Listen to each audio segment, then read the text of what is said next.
Hello everyone, it's Helen at Journaling Planet, and today I am working in my trash journal in the second signature of the trash journal. I have to say I'm having a lot of fun with this project. The stakes are low and the rewards are high. That's the kind of craft project I enjoy best. There are a few other videos about this absolute trash journal if you are new to this series, but today I'm really looking for some little bits and pieces in my stash that I can just use on each page in the second signature. I'm building each signature up slowly so that the binding doesn't have kind of an uneven pull on it as I go through the journal. So I'm not finishing pages per se, I'm just going through and adding something to each page as I go, just to try and keep the binding as strong as possible as I'm working on it.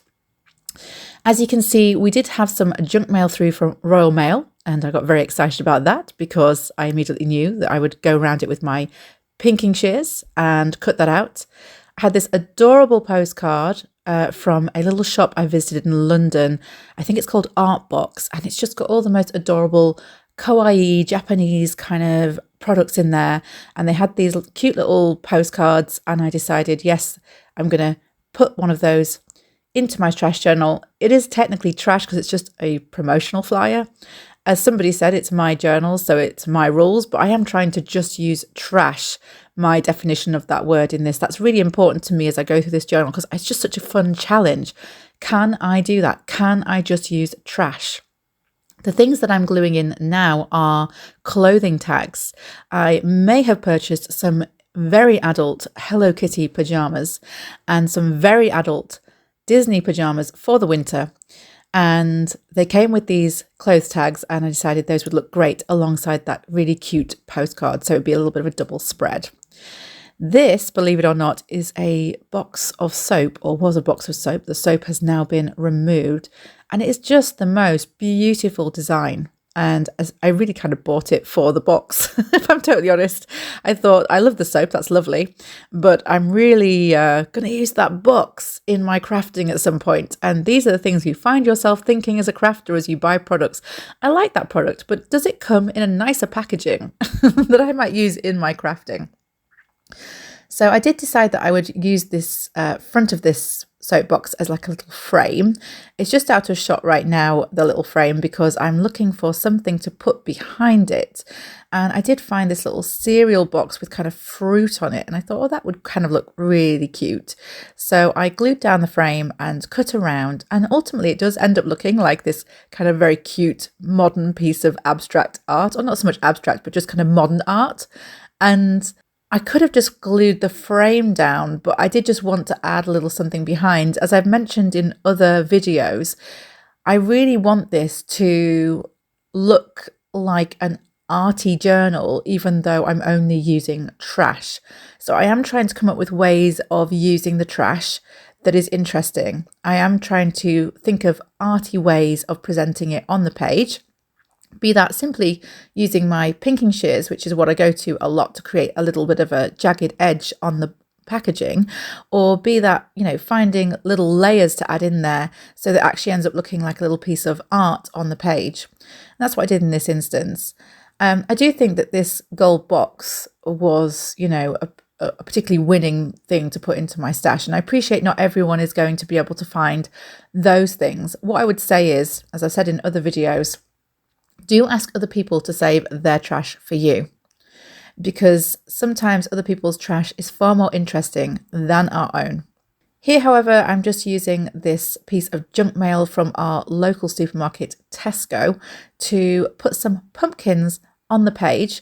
And I really like this about these trash journals. They are, of course, just about upcycling trash, but they end up giving a picture of the time that you made them.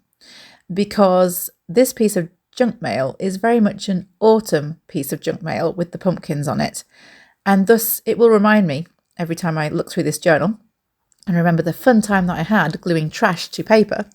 It will remind me that it was autumn. And I've seen other journals that people are making at the moment where they've got kind of election leaflets for the American election and such through their letterbox, and they put those into the journal. And as much as we think, oh, this is just kind of a fun little task where we glue some trash pieces to paper and it's just relaxing and it's a good time, It does also serve as a social document, and it is so weird that that would be the case, that it serves as this kind of reminder of what was happening at the time or what season it was, whatever it may be. And of course, if you collect trash over time, as I do, then it's not going to be a completely accurate time capsule, but it is going to remind you of what things were taking your fancy in terms of crafting at the time, what colours and colour schemes and motifs were appealing to you. So I actually think that it is a really interesting social document and personal document, even though I know it is just gluing trash to the page. I hold my hands up. That is ultimately what it is. However, I do think it's also an important document. I think both can be true. And definitely Shannon Green, who inspired this project in the first place, has said as much on her channel. So, you know, two people, can they be wrong? Well, I don't think that they can be wrong when one of them is Shannon Green, personally.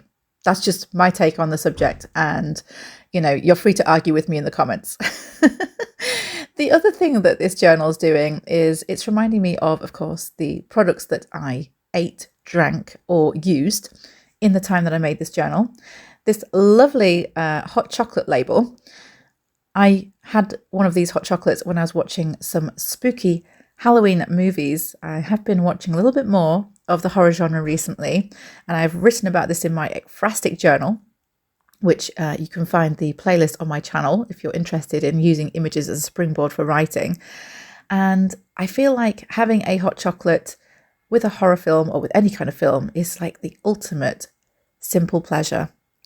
And it's a bit risky in a horror film, I must admit, because if you jump, you've got a hot drink in your hand. Not the best, but I did find it a very cozy way of spending the evening.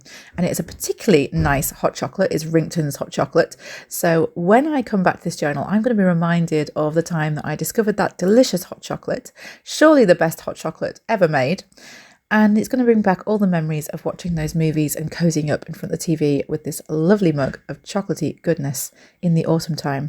Isn't it amazing, the memories that paper, mere paper, glued down to more paper, can stir in us? I find it fascinating. And it's one of the main reasons that I do this hobby.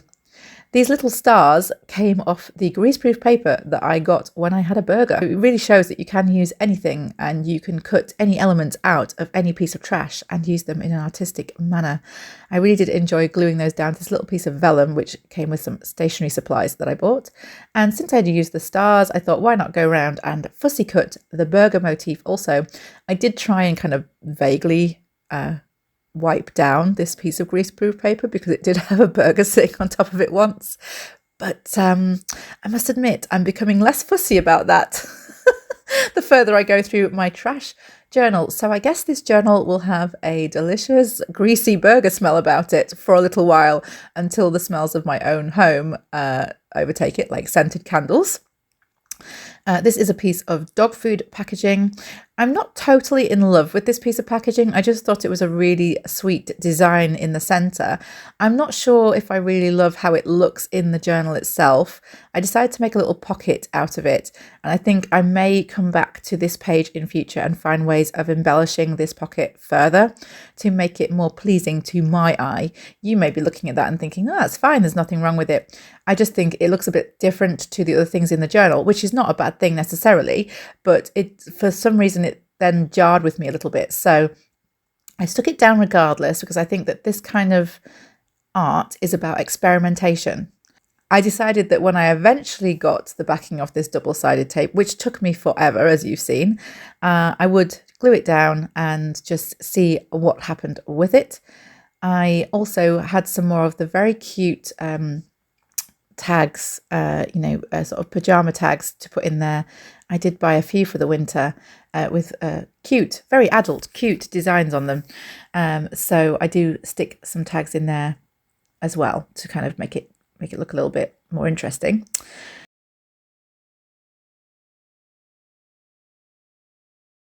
This Yorkshire tea package I do think is a really beautiful piece of design with the green and the orange contrasting colours, and it has the Yorkshire hillsides, the rolling Yorkshire hillsides printed on it there with that beautiful typography that, being a Yorkshire lass, I know so well, although controversially I don't drink tea even though I'm from Yorkshire, something my parents have long been very upset about. They tried to disown me from the family, but the judges in court said, no, you can't disown a daughter over not drinking tea. They are still very much aggrieved by this, I can tell you. So just a little flip through now to see how this journal is building up, getting rid of any excess glue on some pages.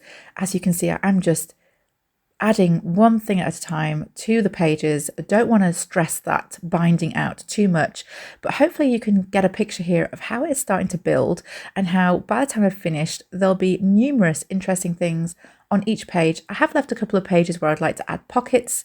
I will do that in the next video probably. And I am quite pleased with how this has come together. So I hope this has been an interesting little look, sneak peek inside my journal. I hope that you found it interesting. And if you did, if you could like, subscribe, and maybe leave a comment, let me know what you found interesting. That would be amazing. Thank you so much for watching. There'll be a new video along soon. Until then, take care, and I'll see you next time.